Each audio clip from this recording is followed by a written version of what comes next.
Welcome to The Reins of Leadership, the podcast dedicated to helping you lead with presence and influence with trust.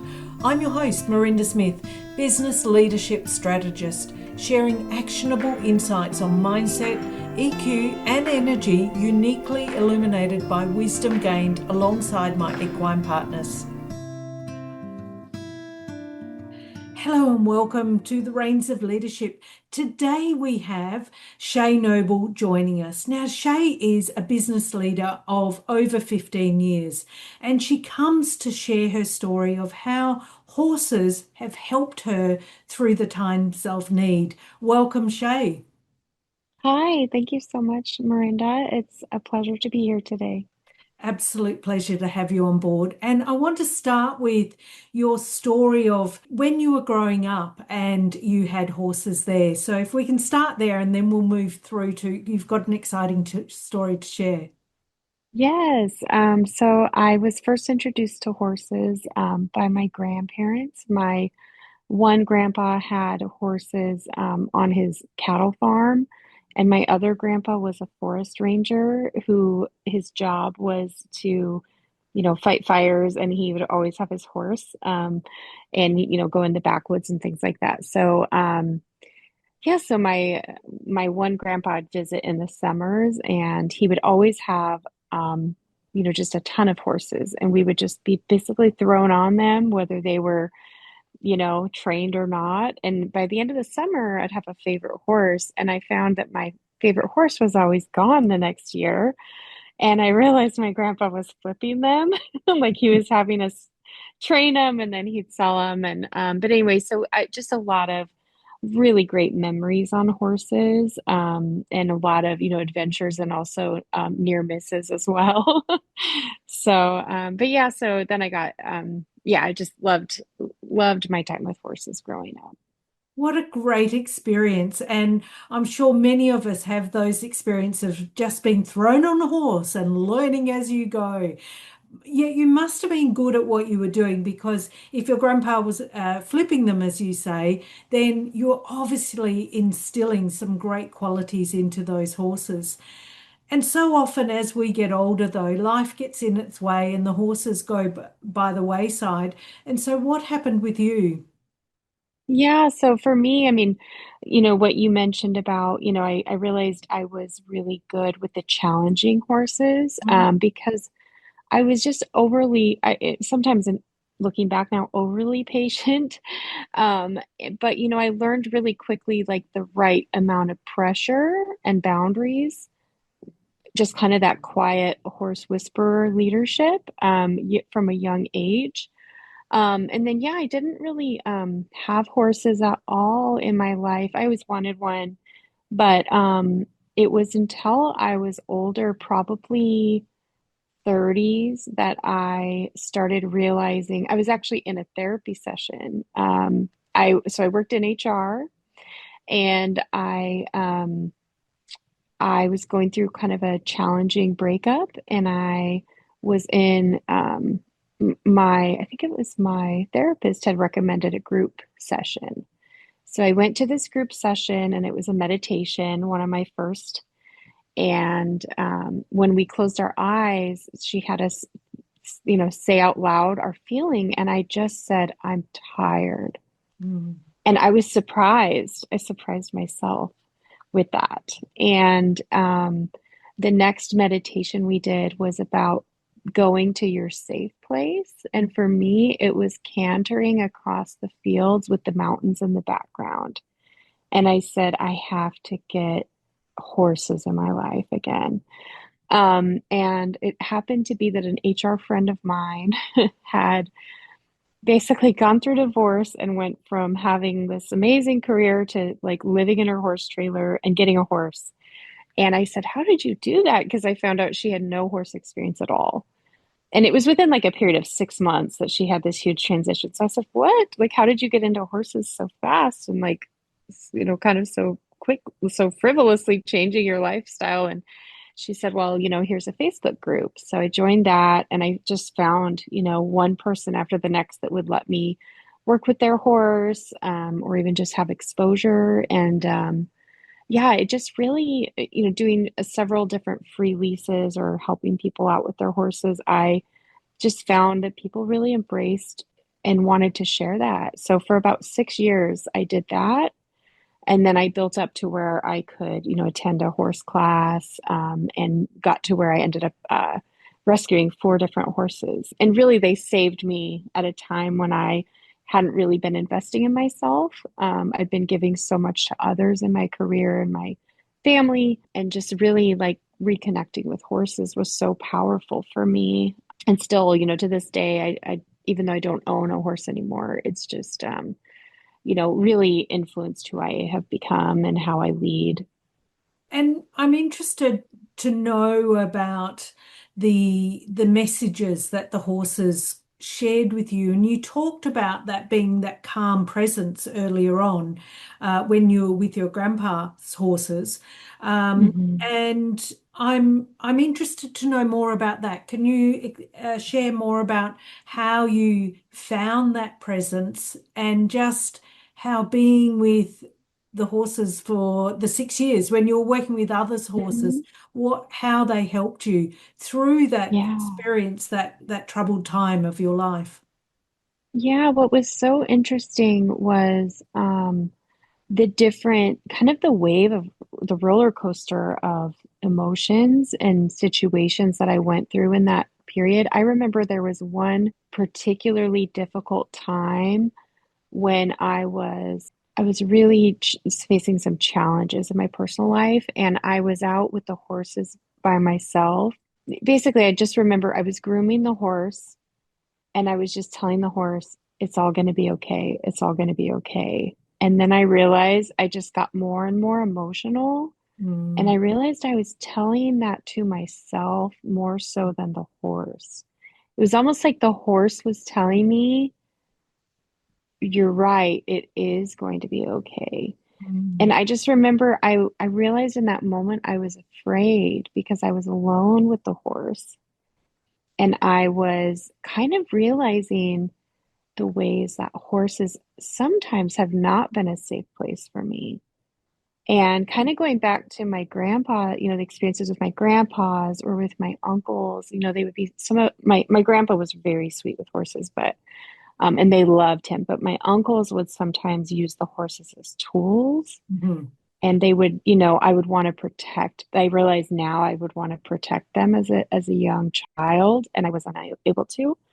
And so as an adult now, I realize that I was now protecting them and protecting myself by being gentle with the horses. Mm, And anyway, that was just one moment where it really hit me just how much the horse was communicating to me that, and that I was communicating to myself through the horse. And really, I really started to notice after that when my own, I actually had a watch, an Apple Watch that would have um, had a stress monitor on it. yeah, And what I realized is it would go into overload mode sometimes when I was with the horses because horses are inherently, there's an inherent danger component, that sometimes we don't remember when we're looking back and remembering the good times. And so, yeah, so it's just kind of, it brought a lot of self-awareness to me, which I then was able to apply to my life of, noticing those emotions, connecting with them, and noticing times when I'd put myself in a challenge that was maybe too much for myself. And I could back out of that a little bit better because of the self-awareness that came from, just being around the horses more and especially alone. Because I think mhm, so many times we're, around people and it's kind of stressful. It's around people and horses, and it can be like making sure you're not in danger. And but when you're alone with a horse, that's your really the test sometimes of your horsemanship, your leadership, your trust in yourself. yeah, That's a big one. yeah. And being a leader for so many years, have you used any of those horse experiences in your leadership? Absolutely. I think one of the biggest ones for me is just the partnership. Like, with management, sometimes there's this idea of like, we're the management, we're going to make the decision, and the employees just need to get on the bus. And I've always taken the approach more, which I do think comes from horsemanship of, this is a partnership. This horse, these employees could buck us off at any time. They could say, nope, because I what I always want is I want my employees to bring their best selves, their best ideas. And sometimes actually it's not even, we don't need their best. Sometimes we just need kind of good, consistent effort, right? We don't have to take 110%. We can take 75%, or they can contribute. Um, I want them to be willing and on board through change, through like employee engagement, not through force, right? If you try to force a horse, it's not going to end up well. You either injure the horse, they may have a behavior that's going to be really problematic or even dangerous. And so I think just that partnership of like, the best horses, like, as I mentioned with my grandpa, like I loved his style. It was just use the herd mentality. And, he would put us on a horse and he'd pony the horse and we would pony for miles and miles and weeks and months. We would just every morning and night, we'd ride that horse. And at first, we're not even using the reins. We're just sitting on the horse, right? And then eventually it got to where they were able to turn on a dime or, with just the smallest little button, they could do, it was almost like you were just thinking and you were just in sync with the horse. And so Mm, it's like using that approach with people, it's like, you wouldn't deprive your computer of its charging cord.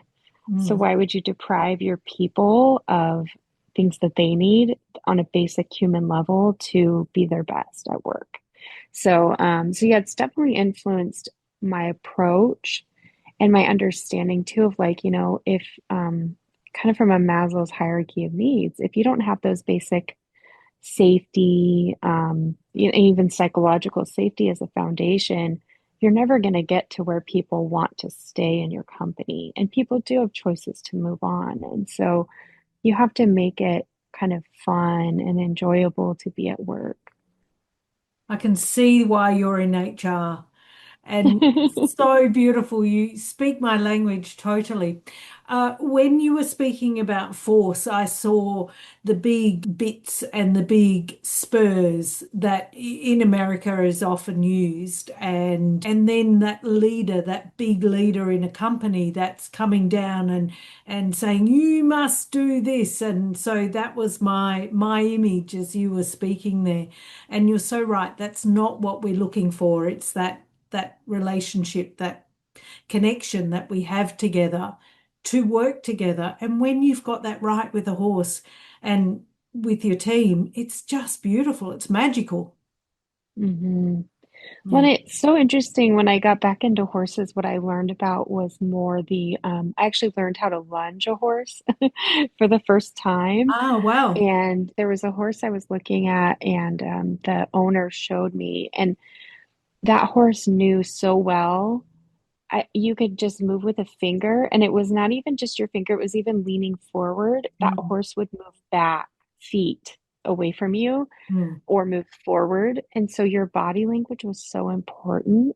And that's what I realized is like we communicate so much more with our bodies mm, than we even do with our words. And just how much that I don't know, that brought even a further awareness to me of how to be regulated at work and how, again, with the trauma, I think I mentioned that I'd formed trauma informed HR.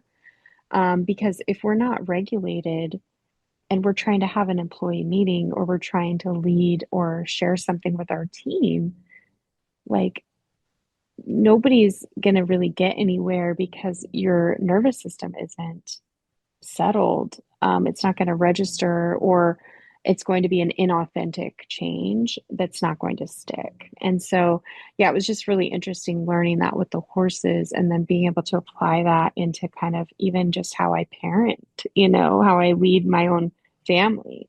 Mm. So it's very interesting to kind of become aware of that at such a later time in life. I feel like we're just always learning, and the Oh, yeah. horses are always teaching. Yes. I hope I never stop learning. Yeah. You hadn't mentioned that you are a trauma-informed HR on the podcast as yet, so I'm pleased you've gone there, and that I'd like to know some more about that if you're able to share, and it's okay if you're Yeah. not. No, absolutely.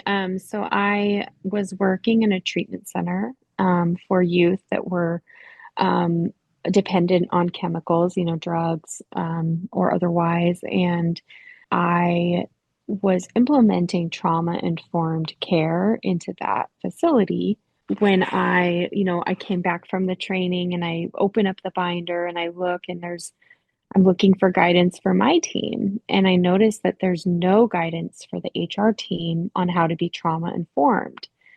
And at the same time, I was helping employees deal with really challenging situations, sometimes relapse. Just working in that environment and hearing about recent drug use would sometimes trigger our counselors. And so I started noticing just how often, my own like triggers might come into play, that none of us are really untouchable when Mm. it comes to our own experiences that we bring to work. And so I kind of came up with this idea of trauma-informed HR, meaning that we're kind of secondary witnesses to trauma sometimes at Yeah, work because we might be present in a termination meeting or an investigation, or, there's times we hear about people's family or their own personal medical situations. There's a lot of times when we're supporting people through really challenging human moments and that we're not really trained on that. I realize as an HR person, I always would kind of be like fact-based and logical, using the logical side of my brain, yeah, and that we're really not prepared to use the emotional side of our brain or the empathetic side of our brain. And so, yeah, I was just kind of like, well, how would we develop these tools and resources to just kind of increase our own emotional IQ? And so, yeah, so it's kind of how it came about. And then I just kind of started, speaking on that more to other HR professionals. fantastic. And have the horses taken part in this journey as well? Yeah, absolutely. One of the things that I want to start doing is I have a friend who does trauma informed work with horses. And she comes from a background of military PTSD, like working with people with PTSD and things like that. And so I really want to do like a leadership retreat with horses where we can kind of learn about those bodily communicators that we use that we might not even be conscious of. And so, that's something really exciting. And then also during the pandemic is when I, really started getting even more involved with the horses and realizing just how powerful it is to kind of be able to be regulated and take time away from what could be like a 60-hour work week to just like tell myself, no, I don't need to overwork. I can have, hobbies. I can own a horse. I can, Setting I can those boundaries. invest in me too. Yeah. Yeah. So the horses have absolutely, I definitely say that the horses saved me more than I saved them. Awesome. So I had, when I was working at the recovery, for youth center, it was really interesting when I started working there. The executive director who had resigned told me that, she asked me, she said, "So you're married?" And I said, "Yes." And she said, "Well, you better protect your marriage because this place has a way of destroying the things you love." She told me about the therapist that would, get triggered. And I thought, well, I've never had a problem with alcohol or drugs. I'll be okay. But what I didn't realize is that I had my own childhood trauma that would get triggered there. I was working on a case with this, it was a teacher and a student, and it reminded me of a situation I had as a teen, where I actually had a man like groom me and my family, and he had actually kidnapped me and my brother and taken me over to this side of the state, Washington State. And anyway, so a whole bunch of things happened in between, but basically when I was there, I got triggered and contacted him again. And so he came back into my life, was continuing to be who he was, which was not a good person. And, pretty quickly I learned, and was able to get out of that relationship. But coming out of that, I, had started getting back into horses, and I was actually driving to see a horse to lease at this beautiful stable. And it was one where I thought, like, there's no way I could afford this. Like, there's no way, like, not me, not little old me. And as I was driving away from it, I realized I was on the same road where he had, like, taken us as children. And it, like, was just a real full circle moment of I thought, oh my gosh, I should not lease here because it's going to trigger me every time I drive by this house. And then I thought, you know what? No, this is my road now. I own this road. Like, this is my reclamation story. And so I actually did end up boarding my horse when I got one. I boarded him there, and it was just a really powerful moment to drive by there on the way to my favorite thing and my achieving my childhood dream, my adult dream, like my retirement dream early, and just being able to almost like give it the bird as I drove by every day. Yeah. But it was such a moment and it was like just such a moment where it was almost like the universe, because it was like, what were the chances Yeah. of me being on that same road and having my horse on that same road? Like, it was so, I don't know, it was just like kismet or something. But it was really powerful. And then when I did move on from that barn, it was really great to leave that behind as well. Yeah, nice. Um, So it was a really healing journey, the whole yeah. experience being there. Now, I heard you talk about your girlfriend who does the equine assisted therapy learning. And Mhm. have you ever attended any of those sessions? Yeah, it's so fascinating you say that. So when I was, you know, kind of in that triggered state and trying to figure out what to do with my marriage, because, it's, somewhat embarrassing to say, but I want to talk about it because it's important. But I basically had like Stockholm syndrome, when I got triggered and, with my childhood stuff and went back to my abuser.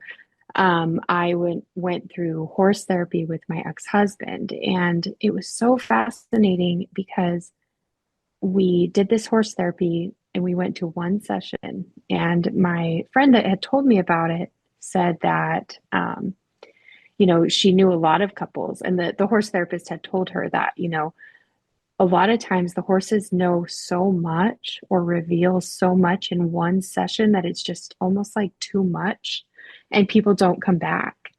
And I was like, oh, that's not going to happen for me. But it really did. My ex-husband and I went to one session, and it revealed so much that as we left, we knew it wasn't going to last. And it was so interesting because I learned so much about me as well in choosing horse therapy and trying to reclaim myself in that situation, that I was actually putting myself in a powerful situation and putting him in a vulnerable situation. And it was really kind of jarring to realize that I was like doing that. Um, and yeah, they just had us do some really interesting exercises, like one where like I was blindfolded and he had to tell me how to put the halter on, and one where he was blindfolded and I had to tell him how to, put the halter on or do things he'd never done before and he'd never been around horses before. But the horses were just such great sports, in hanging around with us and kind of teaching us our lessons that we needed to learn.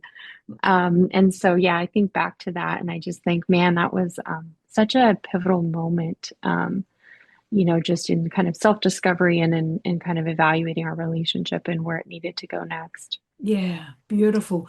I recall when I was doing the sessions, the equine assisted therapy sessions, that I would often get their couples coming to do some sort of awareness therapy sessions. I recall a session where a couple came and they knew that there was something happening in their relationship, and I actually wrote about this in my book that I've released, and they I can't remember the exact details, but I'll give you it in a summary. Was they felt there was something happening in their relationship, and I had a herd of three or four horses, and we went out, and I had a counsellor with me, and so the two of us went out to support them as they entered the herd. And two things that I recall happening, and one was the female was attracted to the female horses, and they all laid down in the paddock. And yeah, exactly. And she was just like, oh my God, this is just beautiful. And so we unpacked that. And the husband went off with our gelding, who's a big, strong gelding, yet he's gentle, very gentle. And in fact, the book is written about him, B. Bundy. The book's called, and his name is Bundy Bear. So Bundy can appear to be big and strong, but he's not. He's a gentle giant. And I remember the husband coming back and saying, he's bullying me, he's pushing me around. And I turned to my partner and said, did you see any of that? Because we observed the whole time, and we're close with them, and we didn't see any of it. Anyway, that session ended. And later, I heard, like 2 years later, I heard that he was bullying her in a manipulative way. And Wow. yeah, exactly. And there was also other things that connected exactly through to what we saw in the paddock. And the horses knew. The horses knew everything that was going on.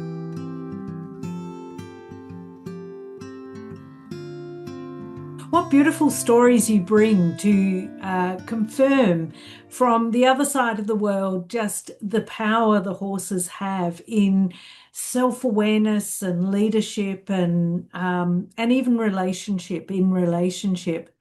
And so yeah, Mm. I'm loving these stories. And do you have a message that you'd like to share with the listeners of the podcast?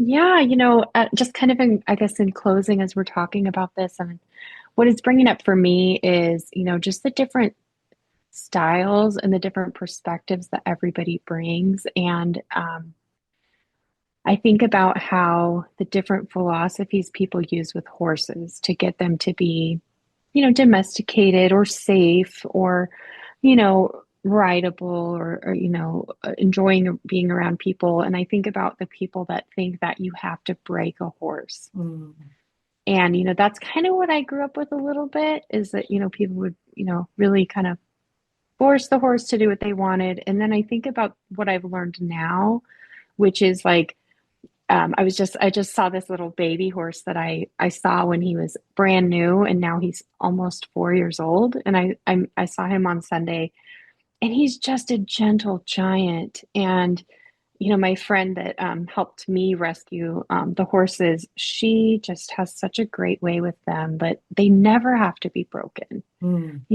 We handle the horses from birth in a gentle way, in a respectful way, to where we just put the blanket on and eventually a rider, and they don't buck and they don't have a problem with it, and they love people, and they'll run up to you. They want to be seen. And I just think about like that in terms of people too. Like you don't have to um, you can have that same gentleness with people.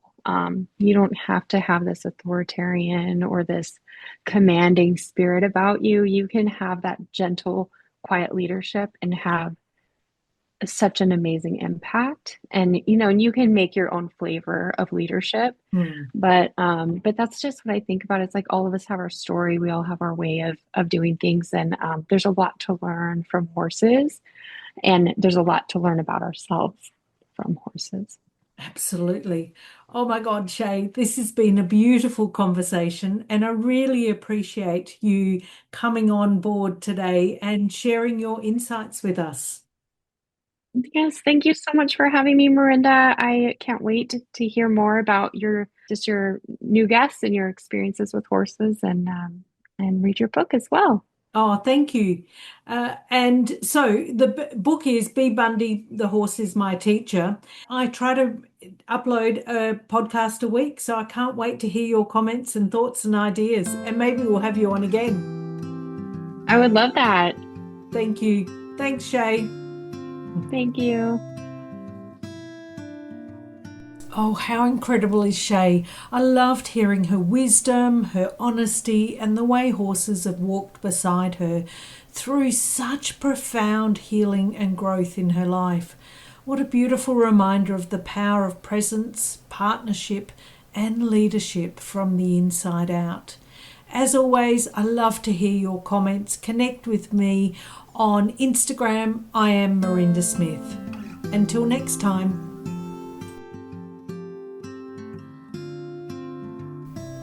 Thanks for joining me on the Reins of Leadership. Remember to lead with presence and influence with trust. Subscribe for more insights and find resources at mirindasmith.podia.com.